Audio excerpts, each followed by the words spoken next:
ओम वासुदेवाय नमः। आप सभी का मेरे YouTube चैनल पर स्वागत है। आज मैं आप सभी को नवरात्रि में कहे जाने वाली माता की 9 रूपों की कहानी सुना रही हूँ, जिसमें आज मैं आप लोग को तीसरे दिन सुने जाने वाली माता चंद्रघंटा की कहानी सुनाऊंगी। जीवन में जितने भी कष्ट हैं वो सब दूर हो जाते हैं माता चंद्रघंटा की पूजा करने से। इनकी कथा सुनने से हमारे जीवन में जो भी ग्रह के बुरे प्रभाव हैं वो कम हो जाते हैं। नवरात्रि में माँ चंद्रघंटा की पूजा करने से जो भी अशुभ प्रभाव हमारे जीवन में पड़ते हैं वो सब खत्म हो जाते हैं, कम हो जाते हैं। माँ बड़ी ही सौम्य रूप धारण करके शांत रहती हैं। इनका नाम चंद्रघंटा इसलिए पड़ा क्योंकि जो माँ है वो मुकुट चंद्र के समान, अर्धचंद्र के समान धारण की है और उस अर्धचंद्र में एक छोटी सी घंटी है। इसीलिए हम माँ को चंद्रघंटा नाम से बोलते हैं कि ये माँ चंद्रघंटा है।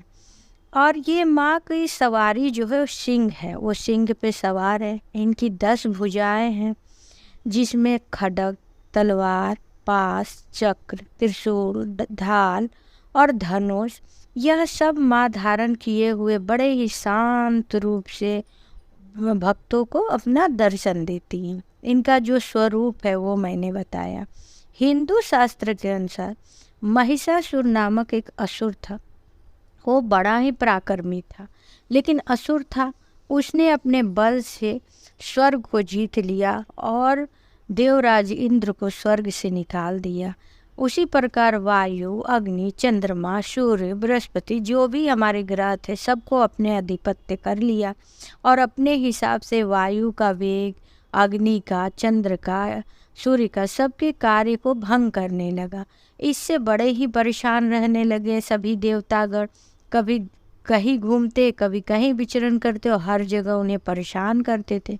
एक बार देवताओं को महिषासुर बहुत परेशान कर रहा था, तो कुपित और दुखित होके वो लोग त्रिदेव के पास पहुँचे।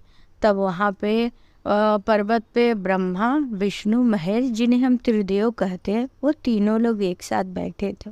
वहाँ जाके देवराज इंद्र, बृहस्पति, मंगल, शुक्र, चंद्रमा, राहु और ये सब देवता वहाँ पहुँचे। वायु, अग्नि सब पहुँचे और उन्होंने कहना शुरू कर दिया कि भगवान, हम महिषासुर की अत्याचार से बड़े ही दुखी हैं। उसने हमें स्वर्ग से निकाल दिया है और नाना प्रकार के हमें कष्ट दे रहा है और हमारे हर कार्यों में विघ्न उत्पन्न कर रहा है।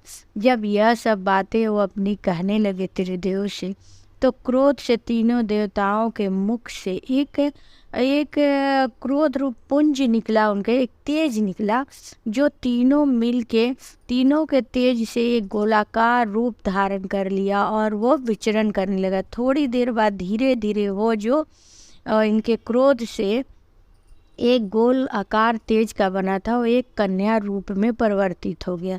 सबने देखा कि अरे यह एक तो एक कन्या रूप में आ गई।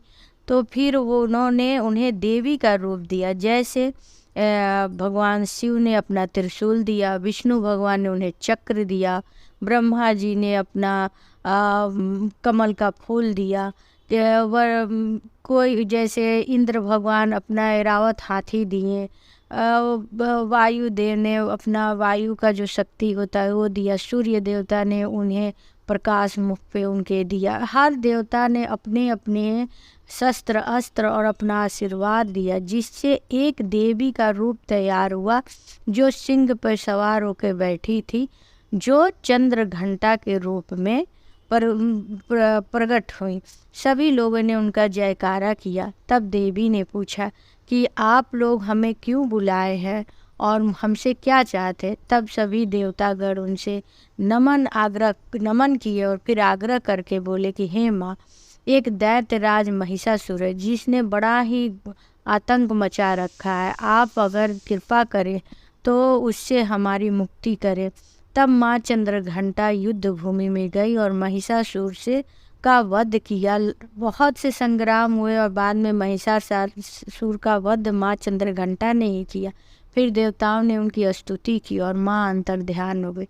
तो यह एक छोटी सी कहानी माँ चंद्रघंटा की मैंने आप लोग को सुनाई। आप लोगों को कैसी लगी यह कमेंट बॉक्स में ज़रूर बताएं।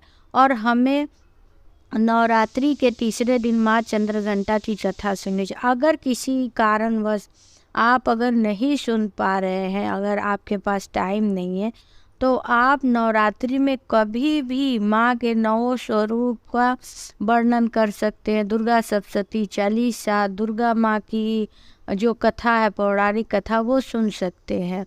और अगर नवरात्रि बीत भी जाती है तो उसके बाद भी अगर हम किसी भी माता का गुणगान या कथा सुनते हैं तो हमें पॉजिटिव एनर्जी ही मिलती है। इसलिए हमें माँ का गुणगान करना चाहिए। आप लोग से विनम्र निवेदन है कि आप माता की कथा ज़रूर सुनें और ध्यान दें। और ख़ास करके हमारी जो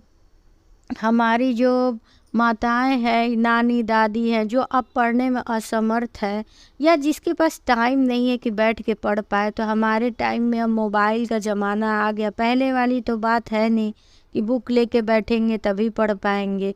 अगर आप किसी तरह से असमर्थ हैं या शारीरिक या समय से, तो आप मोबाइल लगा के रख लीजिए और कथा सुनिए।